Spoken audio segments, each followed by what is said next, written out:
Your parents probably said to you, write a list to Santa, and if you're really good, that gift will be under the Christmas tree.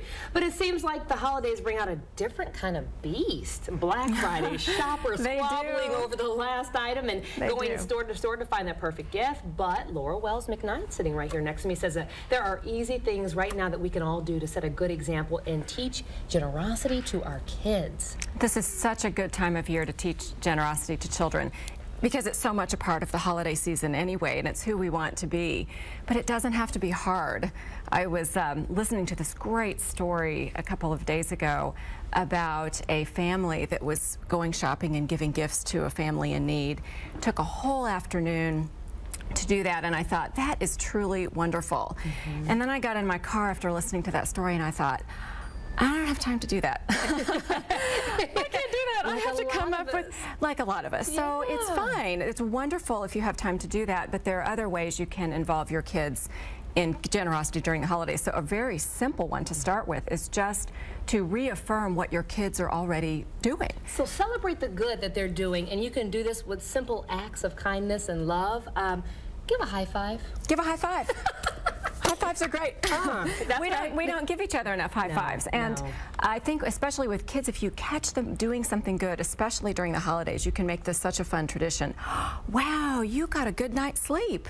And that's really important for kids. I don't know about you, but it's a gift to me when my kids get a good night's sleep. Because everybody's nicer. You get you're more productive around the house because everybody's starting off on a good foot. And especially during the holidays when kids are up late and things are just a little more chaotic, that when you can reward that kind of behavior, that's a gift. So we brought 5 tips, of course, and so we popped up the list right there. The next one on the list is receive and give. You say carve out about 15 minutes during the holidays and have your kids walk around the house and select toys that they're not using anymore. Select toys that they're not using anymore is a great idea. Do with them?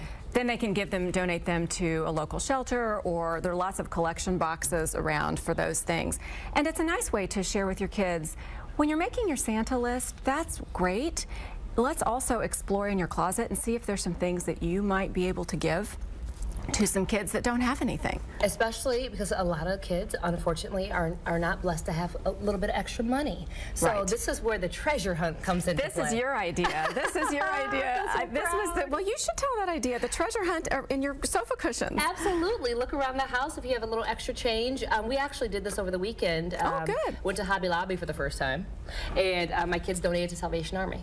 Oh, that's wonderful. From all the coins that we had in the car, underneath the couch, and places they shouldn't have been. But we did that, and it was fun because they understand the importance of giving. It really adds up, and simple things like that demonstrate to kids that it can be fun, it can be rewarding, and also that every little bit counts, because we all know that every little bit counts. And you're making a difference in somebody else's life. It includes being able to party with a purpose. I like Party with a purpose. I love that one.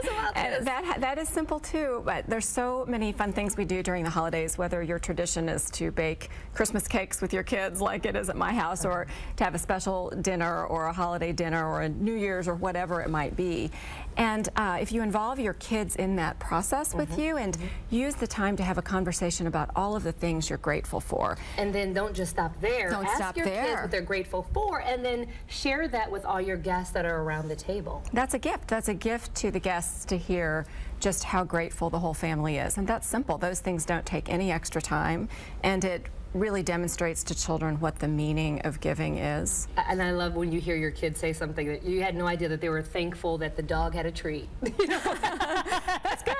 That works. And last but not least on your list is stores and more. What does that mean? Stores and more. When you're out shopping, we try to encourage our kids to not only help pick gifts for their family and friends, but also let's pick a pair of pajamas. This is something that we did recently for kids in need. And I also like to point out evidence or examples when we're out of stores that are giving back or doing good. A lot of times these stores have ways that you can give, so they may say, oh, would you like to donate at checkout $1 to a charity? And it's nice to be able to say, yes, we'll do that. And then explain to your children that by purchasing a product there, we're supporting a store that is giving back, and we also gave $1 of our money to that cause. So it's and you're also teaching that there's more issues that aren't just here in America. You're helping kids sometimes overseas in other countries, and then it generates the conversation about the world. Yes. An absolute great way to give gifts. You've got 5 easy tips. I mean, we can do them. Easy. I can do them. These are all road tested. But then, wait a minute. But you're a mama of 5, a prior CEO. I mean, you've written a book. It all has to be easy, though. I'm a big believer that the little things matter, and it's all good, and there are lots of ways to do good. You know, we always appreciate you helping us. We are always better after you come and visit. Thank you, Laura. And you can find the link to Laura on our website, which is kctv5.com. Just click on the Better KC tab.